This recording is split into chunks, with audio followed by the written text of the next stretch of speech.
సాధారణంగా ఆవు లేకుంటే గేదెకు ఒక దూడ జన్మించడం జరుగుతుంది. అయితే ఒకే ఈతలో గేదెకు 2 దూడలు జన్మించిన అరుదైన ఘటన మండపేట మండలంలోని చోటు చేసుకుంది.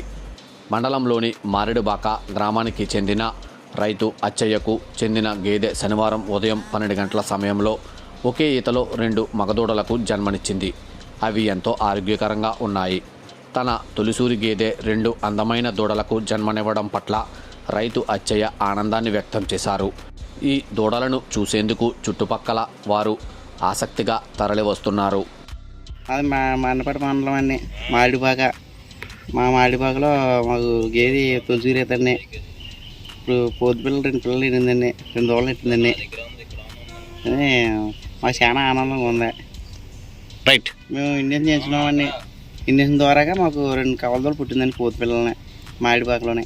మాకు చాలా ఆనందంగా ఉందండి. దాని గురించి సందేహం మీకు చెప్తున్నాము.